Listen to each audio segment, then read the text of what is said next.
نن زمونږ د موخې ټورنمنټ چې کوم افتتاح وه په موضوع جبل آباد بانډه کې د هغې افتتاح وشوله. څنګه چې تاسو معلومه ده چې تېر حکومت کې هم د موخې ټورنمنټ لپاره موږ د یو ګراوند اعلان کړی و، د هغې باقاعده ټینډر شوی دی.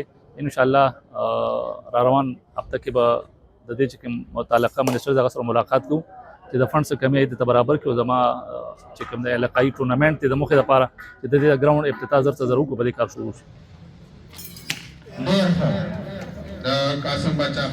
د دې لوبې د ژوندي کېدو پاتې کېدو لپاره او ډېرې منډې تړلې وخلي چې هغه اوس هم تاسو د میداني نه الحمدلله الله خلک یې راغونډ کړی. صوابۍ د بونیر او دا په صوابۍ بونیر د پنجابه پورې دا لوبه کېږي، کراچۍ پورې.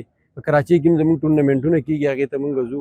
خو د حکومت په دې کې زموږ سره څه قسمه څه ریلیف نشته دی چې موږ له هغه راکړي او موږ ته ووایو. او دا خو زموږ د حجرې د ثقافت کې هغه ټورنمنټونو ته راووتو چې په هغې کې اوس موږ لکه د کلو د علاقو کیلونه جوړو.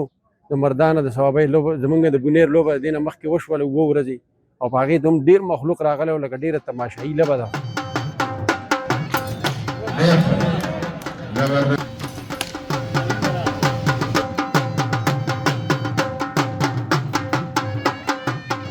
واقعي معنو کې دا بالکل وروسته تللي دا قسم د کلچرل ټریډیشنل لوبې چې دي نو دا وروسته تللي دي.